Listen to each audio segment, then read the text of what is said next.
আসসালামু আলাইকুম। প্রিয় দর্শক, অন্য মঞ্চের আলোচনায় আপনাদের সকলকে আমন্ত্রণ জানাচ্ছি। বাংলাদেশ জঙ্গিদের দখলে চলে গেছে একথা দেশের একটি শিশুও জানে। কারণ শিশু কিশোরদেরকে ব্যবহার করে 2024 সালের জুলাই আগস্টে দেশি বিদেশি শক্তি বাংলাদেশের সরকার পরিবর্তন ঘটিয়েছিল। আর ক্ষমতা দখল করেই পাকিস্তান থেকে কন্টেইনার ভরে ভরে বাংলাদেশে এসেছিল অস্ত্র আর মাদক। এখন আবার পৃথিবীর শক্তিধর দেশগুলোর পক্ষ থেকে বলা হচ্ছে বাংলাদেশে তাদের শত্রু সংগঠন রয়েছে, যার অর্থ হচ্ছে বাংলাদেশকে আক্রমণের জন্য তাদের আর কোনো অজুহাতের প্রয়োজন হবে না। ওদিকে বাংলাদেশের পুরনো শত্রু পাকিস্তান যেভাবে বাংলাদেশকে ঘিরে তাদের সমর পরিকল্পনা সাজাচ্ছে, তাতে যে কোনো সময় একটি যুদ্ধ বেঁধে গেলে অবাক হবেন না।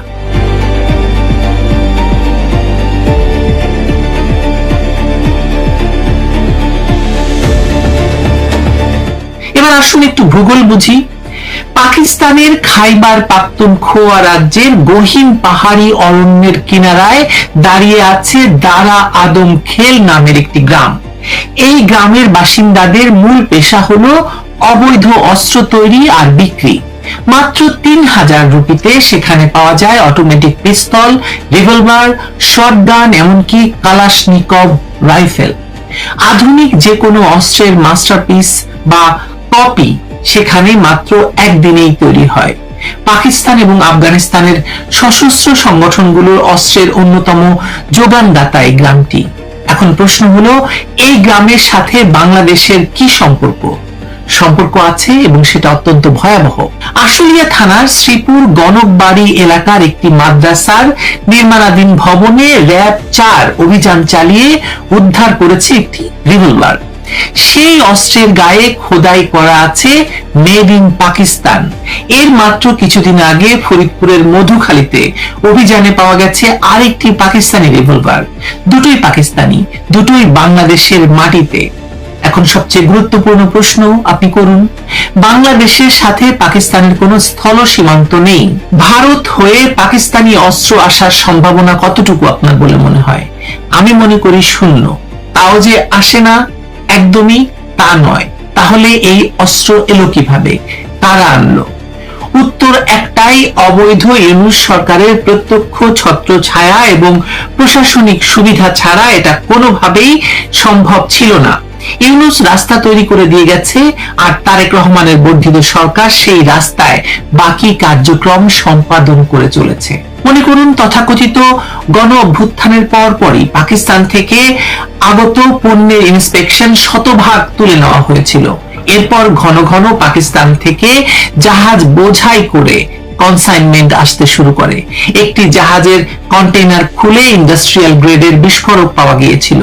তারপর 3টি ট্রাকে সেই পণ্য রাতের আধারে অদৃশ্য বা ভ্যানিশ হয়ে গেছে। পাকিস্তান থেকে আসা কন্টেইনারে পোস্তদানা বা পপি সিড আটক হয়েছে। একটি খালি জাহাজ থেকে উদ্ধার হয়েছে 8 নাবিকের মৃতদেহ। এই ঘটনাগুলো কি বিচ্ছিন্ন?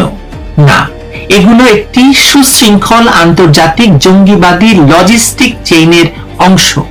আর এখানেই দারা আদম খেলের সাথে বাংলাদেশের যোগসূত্রটা স্পষ্ট হয়ে উঠেছে। জুলাই সন্ত্রাসীদের নেতা আসিফ মাহমুদ সজীব ভুইয়া নিজেই স্বীকার করেছিলেন, আমরা সশস্ত্র বিপ্লবের জন্য প্রস্তুত ছিলাম। কি দিয়ে সশস্ত্র বিপ্লব করবেন তারা? কোথা থেকে এসেছিল সেই অস্ত্র? সেই অস্ত্র এখন কোথায়? সাম্প্রতিক কালে নিষিদ্ধ সংগঠন আকসার সদস্যদের কাছ থেকে ড্রোন, বিস্ফোরক এবং আগ্নেয়াস্ত্র উদ্ধার হয়েছে। আর তাদের সঙ্গে তেহরিকে তালিবান পাকিস্তানের সরাসরি যোগাযোগের প্রমাণ মিলেছে। এমনকি বাংলাদেশ বিমান বাহিনীর একজন ওয়ারেন্ট অফিসার পাওয়া গেছেন টিটিপির ডেরায়। সশস্ত্র বাহিনীর ভেতরেও ছড়িয়ে পড়েছে উগ্রপন্থার ভয়ঙ্কর বিষ। এই পরিস্থিতিতে এবার মাথায় আনুন আরেকটি ভয়াবহ খবর। 1971 সালে মুক্তিবাহিনী এবং ভারতের কাছে শোচনীয় পরাজয়ের পর বঙ্গোপসাগরে পাকিস্তানি নৌবাহিনীর উপস্থিতি কার্যত বিলুপ্ত হয়ে গিয়েছিল। 55 বছর পর এখন পাকিস্তান নতুন করে সামরিক শক্তি বৃদ্ধির প্রস্তুতি নিচ্ছে বঙ্গোপসাগরে বাংলাদেশের কাঁধে ভর করে। চীনের তৈরি হাঙর শ্রেণীর সাবমেরিন সদ্য করাচিতে পৌঁছেছে এবং পাকিস্তান নৌবাহিনীর কর্তারা প্রকাশ্যে বলছেন এই সাবমেরিন বঙ্গোপসাগরে দীর্ঘমেয়াদী উপস্থিতি বজায় রাখবে। এই সাবমেরিনে রয়েছে এয়ার ইন্ডিপেন্ডেন্ট প্রোপালশন প্রযুক্তি, ফলে দীর্ঘদিন জলের নিচে লুকিয়ে থাকতে পারবে, ধরা পড়বে না সহজে। পাকিস্তান মোট 8টি এই শ্রেণীর সাবমেরিন আনার পরিকল্পনা করেছে। 1971 সালে ভারতীয় যুদ্ধ জাহাজ আইএনএস খুপরি ডুবিয়ে দেওয়া সাবমেরিনের নাম ছিল পিএনএস হ্যাঙ্গার। এখনো সেই একই নাম বেছে নিয়েছে পাকিস্তান। এটা কি কেবল ঐতিহ্য, না একটা বার্তা, একটা হুঁশিয়ারি বাংলাদেশকে কেন্দ্র করে ভারতকে অস্থিতিশীল করার একটা হুঁশিয়ারি, বা ভারতের সঙ্গে যুদ্ধ করারও একটা হুঁশিয়ারি? আর ঠিক এই সময়ে ভারতে নিযুক্ত ইসরায়েলি রাষ্ট্রদূত রুভেন আজারে ঘোষণা করেছেন বাংলাদেশে হামাসের কার্যকলাপ চলছে এবং ইসরায়েল তার উপর নজর রাখছে। মানে কার উপর? বাংলাদেশের উপর। তিনি পাকিস্তান এবং বাংলাদেশ দুটো দেশের নাম একসাথে উচ্চারণ করেছেন। যে দেশ একবার কোন দেশকে সন্ত্রাসবাদের আতুর ঘর হিসেবে চিহ্নিত করে, সে দেশ পরবর্তী পদক্ষেপ নিতে বেশি সময় নেয় না, ইতিহাস সাক্ষী। আর এই ঘোষণার রাজনৈতিক মানে হলো বাংলাদেশকে আক্রমণের জন্য যে কোনো শক্তিধর দেশের কাছে এখন আর কোনো বাহানার অভাব থাকবে না। এর মধ্যে দেশের ভেতর কি হচ্ছে দেখুন। হোলি আর্টিজান হামলার 9 বছরের মাথায় ঢাকার পুলিশ কমিশনার বলেছিলেন বাংলাদেশে জঙ্গি নেই। আবার একই দিনে পুলিশের মহাপরিদর্শক বলেছিলেন জঙ্গি নেই, এ কথা বলা যাবে না। দুইজন কর্তৃপক্ষের দুই রকম কথা। এটা কি অজ্ঞতা নাকি পরিকল্পিত গোপনীয়তা? মালয়েশিয়ায় 36 জন বাংলাদেশি আইএস মতাদর্শ প্রচার করতে গিয়ে গ্রেপ্তার হয়েছিলেন। 5ই আগস্টের পর কারাগার ভেঙে পালিয়ে যাওয়া 700 বন্দীর মধ্যে 70 জন অতি ঝুঁকিপূর্ণ জঙ্গি এবং ফাঁসির দণ্ডপ্রাপ্ত আসামি। জামিনে বের হয়ে গেছেন 174 জন জঙ্গি। আর হোলি আর্টিজানে শহীদ পুলিশ কর্মকর্তাদের ভাস্কর্য দীপ্ত শপথ গুড়িয়ে সেখানে সাঁটানো হয়েছে নিষিদ্ধ হিজবুত তাহরীরের পোস্টার। আপনারা ভুলে গেছেন? আপনার কি মনে হয় এটা নিছক ভাঙচুর নাকি একটা ঘোষণা? রাষ্ট্র এখন কাদের হাতে তার প্রমাণ। সবচেয়ে ভয়াবহ বিষয়টা হলো এই পুরো চিত্রটাকে যখন একসাথে জোড়া দিয়ে দেখবেন, তখন একটা ভীষণ স্পষ্ট ছবি আপনার সামনে স্পষ্ট হয়ে ফুটে উঠবে। দেশের ভেতরে পাকিস্তানি অস্ত্র, মাদ্রাসায় জঙ্গি ঘাঁটি, কারামুক্ত সন্ত্রাসী জঙ্গি, বাইরে থেকে পাকিস্তানের নৌ সামরিক চাপ, ইসরায়েলের মনিটরিং এবং বিশ্ব শক্তির সন্দেহের তীর, এই সব কিছু মিলিয়ে বাংলাদেশের গলায় যে ফাঁস তৈরি হচ্ছে সেটা কে পড়িয়েছে বলুন তো? যারা তথাকথিত গণ অভ্যুত্থানের নামে ক্ষমতা ছিনিয়ে নিয়েছে সেই অবৈধ ইউনূস সরকার এবং তার উত্তরসূরি এখন তারেক রহমানের সরকার। একটা সাজানো গোছানো বাংলাদেশকে ইউনূস জঙ্গি রাষ্ট্র বানিয়েছে, আর সেই জঙ্গি রাষ্ট্রকে তারেক রহমান জঙ্গিদের হাতে তুলে দেওয়ার সব আনুষ্ঠানিকতা সম্পন্ন করে ফেলেছেন। মেড ইন পাকিস্তান লেখা রিভলভার শুধু একটি অস্ত্র নয়, এটি একটি সতর্ক বার্তা। বারবার আমি বলছি, বাংলাদেশের ভবিষ্যৎ এখন সেই অস্ত্রের নলের মুখে দাঁড়িয়ে। এই বদনজর থেকে বাংলাদেশকে বাঁচাতে হলে আগে চিনতে হবে কারা এই বদনজর ডেকে এনেছে। আজ বাংলাদেশের সামনে তাই একাধিক স্তরের নিরাপত্তা চ্যালেঞ্জ দাঁড়িয়ে আছে। ভেতরে উগ্রপন্থার সম্ভাব্য পুনর্গঠন, বাইরে আঞ্চলিক শক্তির প্রতিযোগিতা, বঙ্গোপসাগরে নতুন সামরিক সমীকরণ, আন্তর্জাতিক শক্তিগুলোর নজরদারি এবং অস্ত্র পাচারের অভিযোগ, সবকিছু মিলিয়ে একটি জটিল বাস্তবতা তৈরি হয়েছে। রাষ্ট্র যদি এই সংকেতগুলোকে গুরুত্ব না দেয়, তাহলে ভবিষ্যতের সংকট আরো গভীর হবে, তাতে কোনো সন্দেহ নেই। বাংলাদেশের উপর শুধু এখন একটি দেশের নয়, বহু শক্তির নজর। কেউ বাণিজ্য চায়, কেউ বাংলাদেশকে দখল করতে চায়, বাংলাদেশকে দখল করে অন্য দেশ আক্রমণ করতে চায়, কেউ কৌশলগত কারণে তাকিয়ে আছে, কেউ নিরাপত্তার কারণে তাকিয়ে আছে, কেউ অর্থনৈতিক কারণে তাকিয়ে আছে, আবার কেউ বাংলাদেশকে মতাদর্শিক ভাবে একটি জঙ্গি রাষ্ট্র বানাতে চায়। তারা সংসদে আছে, সংসদের বাইরে আছে। প্রশ্ন হলো, এত নজরের ভেতর বাংলাদেশ কি নিজের নিরাপত্তা, সার্বভৌমত্ব এবং স্থিতিশীলতা রক্ষা করার মতো প্রস্তুতি নিচ্ছে? আমি দেখতে পাচ্ছি না।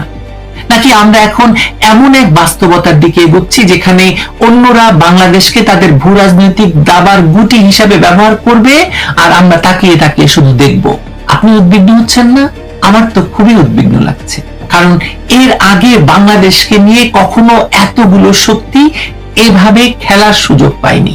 সুযোগ আপনি দেবেন আর পৃথিবীর শক্তিশালী পরাশক্তিগুলো এবং অপশক্তিগুলো আপনাকে নিয়ে ফুটবল খেলবে না, সেই নিশ্চয়তাকে আপনি দিতে পারবেন? পারবেন না। শুধুমাত্র রাজশাহীর গ্র্যান্ড রিভারভিউ হোটেলেই এমন অনেক মার্কিন প্রশিক্ষক বা যোদ্ধা সে সময় ছিলেন এবং একটা দীর্ঘ সময় গ্র্যান্ড রিভারভিউ হোটেলে তারা অবস্থান করেছেন। তারা প্রশ্ন তুলেছেন, এরা কি সকলেই তার মানে মার্কিন যুক্তরাষ্ট্রের নিযুক্ত প্রাইভেট মিলিটারি কন্ট্রাক্টরস বা বেসরকারি সামরিক কন্ট্রাক্টর ছিলেন? বাংলাদেশে নিযুক্ত মার্কিন রাষ্ট্রদূত কিছুতেই যে নিজের চঞ্চলতা এবং অস্থিরতা নিজের ভেতরে ধরে রাখতে পারছেন না, তার একটা বিরাট কারণ হচ্ছে তিনি যখন বাংলাদেশে এসেছেন তখন আর আগের তৎপর মার্কিন রাষ্ট্রদূতদের মতো শুধুমাত্র মার্কিন যুক্তরাষ্ট্রের জন্য বাংলাদেশের বিভিন্ন রাজনৈতিক নেতৃবৃন্দ, সুশীল সমাজের প্রতিনিধিবৃন্দ তাদের সঙ্গে একরকমের আলাপ আলোচনা করা কিংবা তাদেরকে মার্কিন যুক্তরাষ্ট্রের স্বার্থের অনুকূলে নিয়ে আসা, এটাই একমাত্র অ্যাসাইনমেন্ট নিয়ে ব্রেন ক্রিস্টেনসেন আসেন নাই।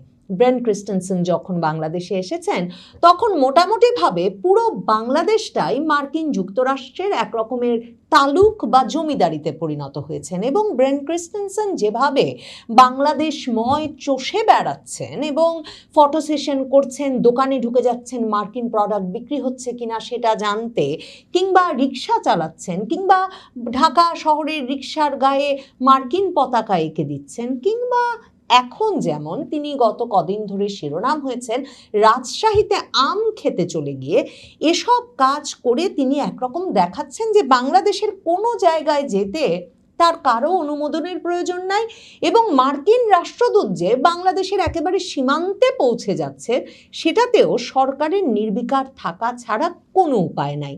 মানে যাদের কূটনীতি সম্পর্কে কিছুমাত্র ধারণা আছে সকলেই স্বীকার করবেন যে কোনো দেশের রাষ্ট্রদূতের পক্ষে এরকম করে দেশময় চষে বেড়ানো, সীমান্ত এলাকায় চলে যাওয়া এবং সেখানে গিয়ে সীমান্ত ফাঁড়িতে পর্যন্ত আলাপ করে আসা, কিংবা নানা স্পর্শকাতর ব্যক্তিবর্গের সঙ্গে ঢাকার বাইরে গিয়েও হোটেল রুমে কিংবা সম্মেলন কক্ষে রুদ্ধদ্বার বৈঠকের পর বৈঠক করা একটা অসম্ভব বিষয় বলে বিভিন্ন দেশে, মানে আত্মমর্যাদা সম্পন্ন যে কোনো দেশে বিবেচিত হবে। কিন্তু বাংলাদেশ আসলে এখন সেই পরিস্থিতিতে নাই এবং সেটা জেনেই ব্রেন ক্রিস্টেনসেন আপন মনে ঘুরে বেড়াচ্ছেন, আম বাজারে যাচ্ছেন, বিভিন্ন আম খাচ্ছেন, ছবি তুলছেন, সেসব ছবি ছাপানোর ব্যবস্থা হচ্ছে এবং কালাই রুটি খেয়ে তার কি অনুভূতি সেটাও জানান দিচ্ছেন। কিন্তু রাজশাহীতে কি ব্রেন ক্রিস্টেনসেন আম খেতেই গিয়েছিলেন? এমন নিরীহ কারণে কি মার্কিন রাষ্ট্রদূত এই গরমে রাজশাহী পৌঁছেছেন? এই খবরটা নিশ্চয়ই নানা ব্যক্তিবর্গের মনেই একটা কৌতূহল তৈরি করেছে। এখন ভারতের অনলাইন সংবাদ মাধ্যম নর্থ ইস্ট নিউজ, বরাবর আপনাদের বলি যাদের সংবাদগুলো পড়লে পরিষ্কার বোঝা যায় বাংলাদেশের সামরিক বাহিনী, বাংলাদেশের সামরিক গোয়েন্দা সংস্থায় তাদের অত্যন্ত শক্ত সূত্র আছে, সেই নর্থ ইস্ট নিউজ বিস্ফোরক সব তথ্য ছেপেছে মার্কিন রাষ্ট্রদূত ব্রেন ক্রিস্টেনসেনের উত্তরাঞ্চল সফর বিষয়ে। ব্রেন ক্রিস্টেনসেন রাজশাহী গিয়ে প্রধানত যে কাজটা করতে চেয়েছেন, মানে তিনি স্থল সীমান্ত পরিদর্শন করেছেন সে প্রসঙ্গে তো আসবই, কিন্তু তিনি মূলত যে উদ্দেশ্য নিয়ে রাজশাহী গেছেন বলে নর্থ ইস্ট নিউজ দিচ্ছে সেটা হচ্ছে পুলিশ প্রশিক্ষণে মার্কিন যুক্তরাষ্ট্রকে আবারও সম্পৃক্ত করতে চান তিনি। এবং এখানে এমন একটা খবর বেরিয়ে এসেছে যে 2023 সাল থেকে 2024 পরে শেখ হাসিনা সরকারের পতন পর্যন্ত মার্কিন যুক্তরাষ্ট্র রাজশাহীর যে পুলিশ প্রশিক্ষণ কেন্দ্র সারদায়, সেখানে পুলিশকে গুলি করার বা বন্দুক চালানোর প্রশিক্ষণ দিয়ে আসছিল মার্কিন যুক্তরাষ্ট্র। এবং নর্থ ইস্ট নিউজ লিখছে যে মার্কিন যুক্তরাষ্ট্র সাধারণভাবে এ ধরনের কাজ কোনো প্রাইভেট কন্ট্রাক্টরকে দিয়ে দেয়, যারা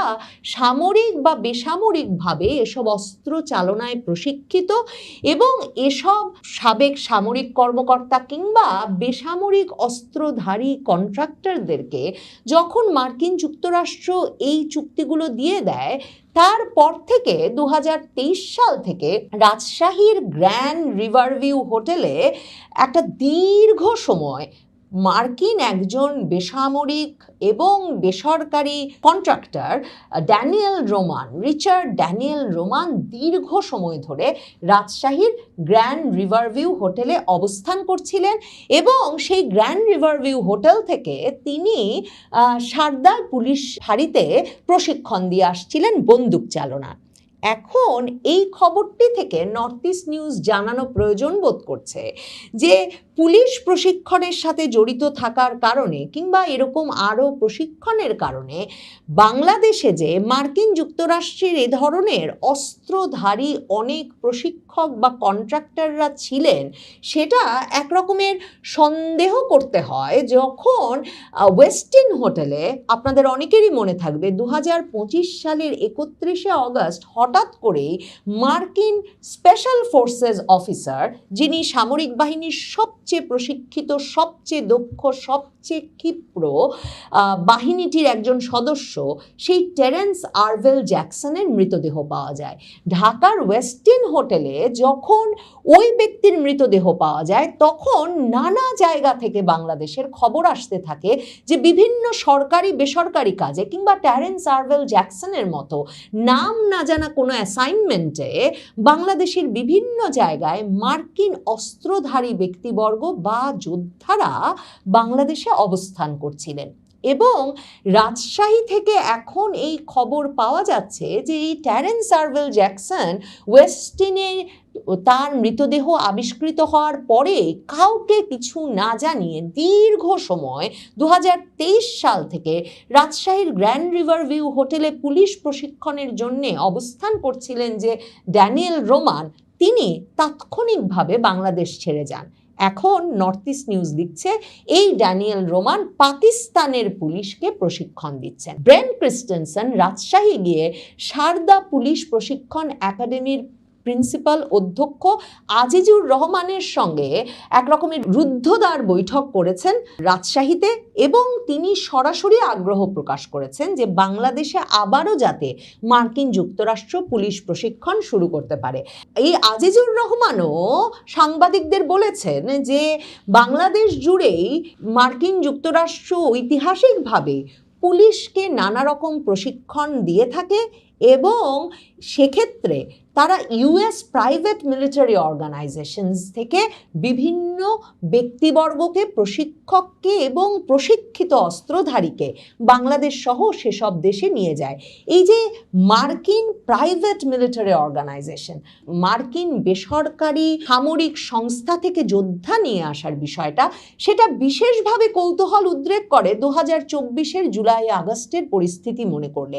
সে সময় কোথা থেকে 7.62 বোরের বুলেট সমৃদ্ধ অস্ত্র পরিচালনাকারী স্নাইপার রাইফেলধারী ব্যক্তিবর্গরা বাংলাদেশের রাজপথে চলে এলেন, এবং কেন সে সময় নিহত বেশিরভাগ ব্যক্তি, একটা বিরাট সংখ্যক ব্যক্তি এই মিলিটারি গ্রেড স্নাইপার রাইফেল দ্বারা নিহত হলেন, সে রহস্য কিন্তু এখনো ভেদ হয় নাই। এমনকি ইউনূস সরকারের আমলে প্রথম যিনি স্বরাষ্ট্র উপদেষ্টা হয়েছিলেন ব্রিগেডিয়ার সাখাওয়াত, তিনি সেই 2024-এর আগস্টেই বলেছিলেন যে এমনকি পুলিশ আনসার সদস্যরাও এসব স্নাইপার বুলেট দ্বারা আহত হয়েছেন, এবং তিনি প্রশ্ন করেছিলেন তাহলে এই স্নাইপার বুলেটধারীরা কারা? বাংলাদেশের পুলিশের কাছে তো এই অস্ত্র নাই।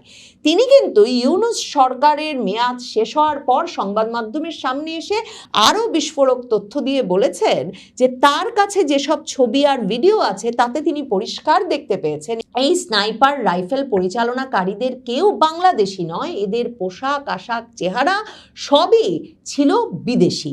কোন দেশিদের মতো তারা দেখতে ছিল, কিংবা কোন দেশি বলে এদেরকে সন্দেহ করা যায়, এই কোনো পাল্টা প্রশ্নই সেই সাংবাদিক যেমন করে নাই এখন পর্যন্ত ইউনূস সরকার কিংবা তারেক রহমান সরকার কেউই এই বিষয়ের রহস্য সমাধান করবার কোনো উদ্যোগ নেন নাই। কাজেই সেক্ষেত্রে এই যে মার্কিন যোদ্ধারা 2024-এর ওই সময়টায় পুরো সময় ছিল, এ তথ্য যে এখন বেরিয়ে আসছে নর্থ ইস্ট নিউজের বরাতে, সেটা ভীষণ তাৎপর্যপূর্ণ বটে।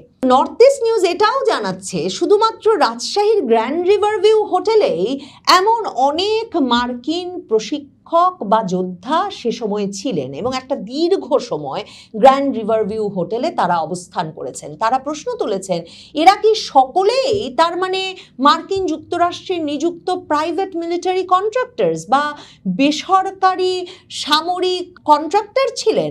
যেমন ওই যে ড্যানিয়েল রোমান, সেই ব্যক্তিটি ছিলেন মাকোয়া গ্লোবাল এলএলসি নামের একটা বেসরকারি সামরিক প্রতিষ্ঠানের সদস্য। এখন ব্রেন ক্রিস্টেনসেন এবার রাজশাহী গিয়ে শুধু যে পুলিশ প্রশিক্ষণ শুরু করার উদ্যোগ নিতে বৈঠক করেছেন তাই নয়, সবচেয়ে চমকপ্রদ হচ্ছে অ্যাম্বাসেডর ক্রিস্টেনসেন রাজশাহীতে বসে সেখানকার রাজশাহীর ডিজিএফআই সামরিক গোয়েন্দা সংস্থার একজন কর্নেল পদমর্যাদার ব্যক্তি সহ অন্তত 6 জন কর্মকর্তার সঙ্গেও একটা রুদ্ধদ্বার বৈঠক করেছেন। ডিজিএফআই এর সঙ্গে বৈঠক করতে তাকে কেন রাজশাহী যেতে হলো, কিংবা রাজশাহী গেছেন বলেই ডিজিএফআই এর কর্মকর্তাদের সঙ্গে, বাংলাদেশের সামরিক গোয়েন্দা সংস্থার কর্তা ব্যক্তিদের সঙ্গে তাকে ওখানে কেন সাক্ষাৎ করতে হবে, সেসব প্রশ্ন নিশ্চয়ই তাকে কেউ করবে না জেনেই ব্রেন ক্রিস্টেনসেন এমন অবাধে এসব বৈঠক করছেন। এবং তারপর এসব সূত্র থেকেই সেসব খবর ফাঁস হয়ে যাওয়ার পর নর্থ ইস্ট নিউজ সে খবর জানিয়ে দিচ্ছে। ব্রেন ক্রিস্টেনসেন একেবারে সীমান্ত পর্যন্ত পৌঁছে গিয়েছিলেন। তিনি সোনা মসজিদ স্থলবন্দরে যান চাঁপাইনবাবগঞ্জের, সেখানে তো কালাই রুটি খেয়েছেনই, এবং সেখানে গিয়ে তিনি কিভাবে ইমিগ্রেশনের কাজকর্ম হয় সেসব পরিদর্শনের পাশাপাশি বর্ডার গার্ড বাংলাদেশ বিজিবির লেফটেন্যান্ট কর্নেল তাজুল ইসলাম চৌধুরীর সঙ্গে একটা বৈঠক করেন। এবং তখন সূত্র জানাচ্ছে ক্রিস্টেনসেন সেখানে ভারত বাংলাদেশ সীমান্তে ভারতের পুশিন নিয়েও বিস্তারিত জানার আগ্রহ প্রকাশ করেন এবং সেই সীমান্তে বাংলাদেশের commanding officer lieutenant colonel Tajul Islam Chowdhury তখন এই বিদেশি রাষ্ট্রদূতকে পুরো পরিস্থিতির বিস্তারিত বিবরণ তুলে ধরেন এবং এই বিষয়ে কি হচ্ছে, কি করা হচ্ছে তার একটা বিস্তারিত ব্রিফ দেন। রাষ্ট্রদূত ক্রিস্টেনসেন পুরোপুরিভাবেই বাংলাদেশের সকল বিষয়ের দায়িত্ব একরকম নিয়ে নিয়েছেন, সেটা বোধহয় তিনি নিজে যেমন বোধ করছেন, বাংলাদেশ সরকারকেও সেই বোধ করাতে এতটুকু দ্বিধা করছেন না।